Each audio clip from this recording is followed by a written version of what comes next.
Mister ladies viewers அனைவருக்கும் வணக்கம். நான் doctor Nithya, Siddha physician. Cholesterol அதாவது கெட்ட கொழுப்பு நம்ம உடல்ல அதிகமாக இருக்கு. இந்த கொலஸ்ட்ரால்னால நம்ம உடலுக்கு என்னென்ன பாதிப்புகள் வரலாம், இல்ல கொலஸ்ட்ரால் எனக்கு அதிகமா இருக்குன்னு இது எப்படிங்க நான் தெரிஞ்சுக்கிறது? நம்ம நினைப்போம், இல்ல நான் கரெக்டான ஹைட் அண்ட் வெயிட்ல தான் இருக்கேன் இல்லையா, நான் உடம்பு ஒல்லியா தானே இருக்கேன், எனக்கு எப்படி கொலஸ்ட்ரால் வரும்? அதெல்லாம் ஒண்ணும் இல்லை. ஆனா கொலஸ்ட்ரால் அப்படின்னு சொல்றது நம்ம பிளட் டெஸ்ட் பண்ணி பார்க்கும் பொழுது நம்ம உடல்ல ரத்தத்துல கொலஸ்ட்ராலோட லெவல் அதிகமாக காட்டும் ஒரு சிலருக்கு. ஸோ என்னதான் நம்ம வந்து வெயிட் நார்மல் வெயிட் நான் இருக்கிறேங்க, ஹைட் அண்ட் வெயிட் நான் கரெக்டா இருக்கிறேன், ஒபீஸ்லாம் கிடையாது அப்படின்னு சொன்னாலும் கொலஸ்ட்ரால் லெவல் ஒரு சிலருக்கு அதிகமா இருக்கும். ஆனா இதுவே உடல் பருமன் அதிகமாக இருக்கக்கூடிய நிறைய நபர்களுக்கு, அது வந்து ஆண்களோ பெண்களோ இருந்ததுன்னா என்ன ஆகுதுன்னா கொலஸ்ட்ரால் லெவல் அதிகமாகுது. ஸோ இதை தாண்டி பார்த்தோம்னா நம்மளுடைய life style, sedentary life style அப்படின்னு சொல்லலாம். இதுதான் நம்ம உடல்ல கொலஸ்ட்ரால் உருவாவதற்கு காரணம். பொதுவாகவே கொழுப்பு சத்து நம்ம உடலுக்கு ரொம்ப ரொம்ப தேவை. பேரே வந்து பார்த்தோம்னா கொழுப்பு சத்துன்னு தான் அப்படின்னு சொல்றோம்.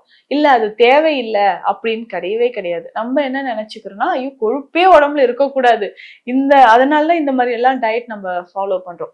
ஸோ நிறைய பேர் ஃபாலோ பண்ற டயட் அப்படின்னு பார்த்தோம்னா ஜீரோ ஃபேட் ஜீரோ கொலஸ்ட்ரால் அப்படின்னு தான் இருக்கும். ஆனா அந்த மாதிரி இருக்கக்கூடாது. ஃபேட் அண்ட் கொலஸ்ட்ரால், ஃபேட் வந்து நம்ம உடலுக்கு ரொம்ப ரொம்ப தேவை. எதற்காக அப்படின்னு பார்த்தோம்னா ஸ்கின், ஏன்னா நம்ம அதிகமா கான்சென்ட்ரேட் பண்றது தோலுக்கு தான்.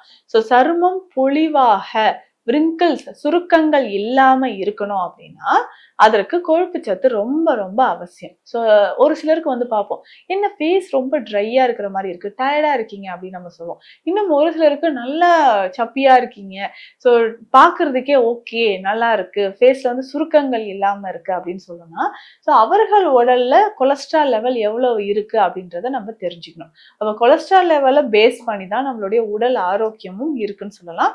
ஆனா இந்த கொலஸ்ட்ரால் அதிகமாச்சுன்னா தான் உடல்ல பல பாதிப்புகளை ஏற்படுத்துது. சரி, அதிகமாச்சுன்னா அப்படின்னு கேட்டீங்கன்னா லிவர். ஸோ லிவர் தொடர்பான பிரச்சனைகள் வரவோ, நமக்கு அடுத்ததாக வந்து பார்த்தோம்னா ஹார்ட் ரிலேட்டடா ஏதாவது பிரச்சனைகள் வரவோ நமக்கு வாய்ப்புகள் இருக்கு. ஸோ இதற்கு ஏற்ற மாதிரி தான் நம்ம கொலஸ்ட்ரால் லெவலை மெயின்டைன் பண்ணிக்கணும். இப்போ ஃபார் எக்ஸாம்பிள் ஒரு சிலருக்கு கொலஸ்ட்ரால் லெவல் 195, 200, 220, 230 அந்த மாதிரி இருந்துச்சுன்னா கவனமாக நம்மளுடைய கொலஸ்ட்ரால் லெவலை மெயின்டைன் பண்ணி தான் ஆகணும். இதுவே இளம் வயதுல யங் அடல்ட்ஸா இருக்கீங்க, நமக்கு வந்து பிபி கொலஸ்ட்ரால் எந்த ரேஞ்சில் இருக்குன்னு நம்ம தெரிஞ்சுட்டு அதற்கு ஏற்ற மாதிரி சிகிச்சை முறைகள் எடுத்தா கொலஸ்ட்ரால் லெவல் கொஞ்சம் கொஞ்சமாக குறைய ஆரம்பிக்குது. சரி, இப்போ கொலஸ்ட்ரால் அதிகமாகுதுன்னா சில சிம்டம்ஸ் வச்சு நம்ம தெரிஞ்சுக்கலாம். என்னென்ன சிம்டம்ஸ் அப்படின்னு நான் சொல்றேன், அதையும் ஃபாலோ பண்ணிக்கோங்க. ஸோ சிம்டம்ஸை பொறுத்த வரைக்கும் கொஞ்சம் தூரம் நடந்தாலே எனக்கு ரொம்ப மூச்சு வாங்குதுங்க. அது எதர் நீங்க ஒபீஸா இருந்தாலும் சரி, ஒபிசிட்டி உடல் பருமன் இல்லாமல் இருந்தாலும் சரி, நம்ம இந்த மாதிரி கொஞ்சம் தூரம் நடந்தாலே மூச்சு வாங்குதல் அப்படின்ற பிரச்சனை நிறைய பேருக்கு ஏற்படுது. ஸோ இதற்கு அடுத்தது அப்படின்னு பார்த்தோம்னா உடலில் அதிகமான வியர்வை, ஹைப்பர் ஹிட்ரோசிஸ் அப்படின்னு சொல்ற கண்டிஷன். ஸோ அதிகமான வியர்வை இருந்தாலும் கொலஸ்ட்ரால் இருக்கலாம் அப்படின்னு நம்ம தெரிஞ்சுக்கலாம். ஹார்ட் பால்பிட்டேஷன் அடிக்கடி இருக்கிறது, படபடன்னு ரொம்ப நெஞ்சு அடைக்குது, யாராவது கத்தி என் பேரை சொல்லி கூப்பிட்டா கூட உடனே வந்து எனக்கு படபடப்பு ஏற்படுது அப்படின்னு சொல்லுவாங்க. ஸோ இந்த மாதிரி விஷயங்களை நம்ம கண்ட்ரோல் பண்ணணும்னா கண்டிப்பாக நம்ம உடல்ல இருக்கக்கூடிய கொலஸ்ட்ரால் லெவல் குறைய ஆரம்பிக்கணும். சரி, இந்த சிம்டம்ஸ் எல்லாம் தெரியுது. இதுக்கப்புறம் ஒரு சிலருக்கு திடீர்னு உடல் பருமன் அதிகமாகுதுன்னு சொல்லுவாங்க. அடி வயிற்று பகுதியில, தொடை பகுதிகள்ல எல்லாம் வந்து பார்த்தோம்னா உடல் அதாவது பருமன் அதிகமாகிட்டே போதுனாலும் நமக்கு கொலஸ்ட்ரால் லெவல் அதிகமா இருக்கு அப்படின்னு நம்ம தெரிஞ்சுக்கணும். இதை தாண்டி வந்து பார்த்தோம்னா இன்டைஜஷன் ப்ராப்ளமோ இல்ல மோஷன் போகும்போது அதுலேயே எண்ணெய் கலந்து வர மாதிரி ஒரு சென்சேஷன் இருந்துச்சுனாலும் கொலஸ்ட்ரால் லெவல் எவ்வளவு இருக்குன்னு பார்க்கணும். சரி, இந்த மாதிரி கொலஸ்ட்ரால் லெவல் அதிகமாகுது, நம்ம தினம் தினம் பயன்படுத்தக்கூடிய சில மூலிகைகளை வைத்தே கொலஸ்ட்ரால் லெவலையும் குறைக்கணும். அதே சமயம் கொலஸ்ட்ரால் அதிகமானதுனால முக்கியமாக இந்த பேட் கொலஸ்ட்ரால் அப்படின்னு சொல்றோம் இல்லைங்களா, இது அதிகமாச்சுன்னா, எல்டிஎல் கொலஸ்ட்ரால் வந்து அதிகமாச்சுன்னா நம்ம உடல்ல என்ன ஆகும்னா நிறைய மாற்றங்கள் நடக்கும். ஸோ உடல் பருமன் ஆகுறது, பால்பிட்டேஷன், ஸோ இது எல்லாமே நமக்கு நடக்க ஆரம்பிச்சிடும்.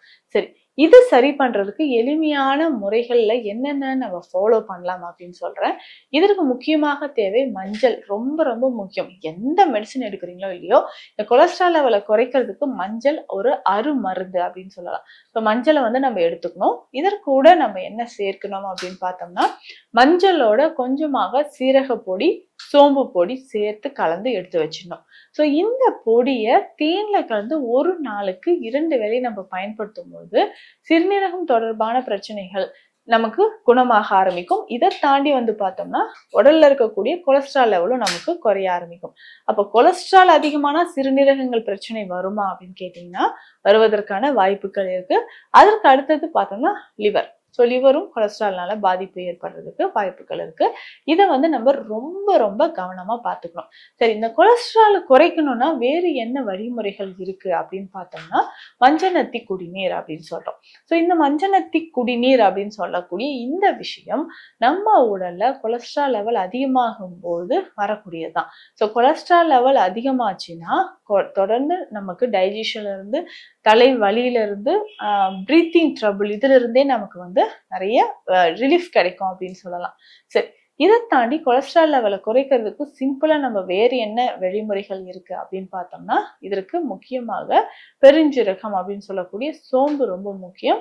லவங்கப்பட்டை ரொம்ப ரொம்ப ரொம்ப முக்கியம். அதனோட பரங்கி சக்கை, நிலப்பனங்கிழங்கு இது நமக்கு தேவைப்படுது. என்னடா நிலப்பனங்கிழங்கு நமக்கு கொலஸ்ட்ரால் லெவல் அதிகரிக்குமா அப்படின்னு கேட்டீங்கன்னா இதனோட சேர்த்து செய்யக்கூடிய மூலிகைகள் என்ன பண்ணணும்னா அது பேலன்ஸ் பண்ணும். இதனால கொலஸ்ட்ரால் லெவல்னால உடல் சோர்வு வராமல் இருக்கிறதுக்கு தான் இந்த மருந்துல முக்கியமாக நிலப்பனங்கிழங்கு சேர்க்கப்பட்டிருக்கு.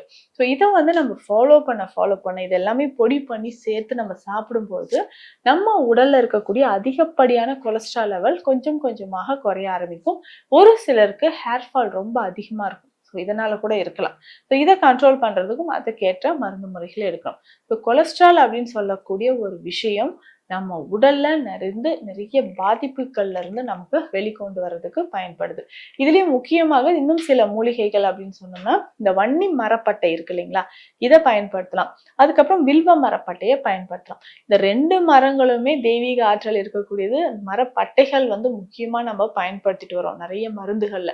ஸோ இந்த 2 பட்டையும் நம்ம என்ன பண்ண போறோம்னா நல்ல பொடி கொஞ்சம் கொரகொரப்பான பொடியை போட்டு டீயா போட்டு காலையில எம்டி ஸ்டொமக்ல குடிக்கலாம். இந்த டீயோடையே கொஞ்சம் தேனோ இல்ல நம்ம கற்றாழை சாரோ கலந்து பயன்படுத்தும் பொழுது நம்ம உடல்ல கொலஸ்ட்ரால் லெவல் கொஞ்சம் கொஞ்சமாக நமக்கு குறைய ஆரம்பிக்குது. ஸோ இதை தாண்டி பார்த்தோம்னா அவுட் சைட் ஃபுட் சாப்பிட்றது, நான்வெஜ் சாப்பிட்றது இது எல்லாமே அவாய்ட் பண்ணாம கொஞ்சம் கொஞ்சமாக நமக்கு கொலஸ்ட்ரால் லெவல் குறைய ஆரம்பிக்கும். ஸோ இந்த பதிவில் அதிகமான கொலஸ்ட்ரால் இருக்கு, இல்ல ட்ரைகிளிசரைட்ஸ் இருக்கு, எல்டிஎல் இருக்கு, இது சரி செய்யறதுக்கு என்ன பண்ணலாம் அப்படின்றத பார்த்தோம். மீண்டும் அடுத்த பதிவில் சந்திக்கலாம். நன்றி.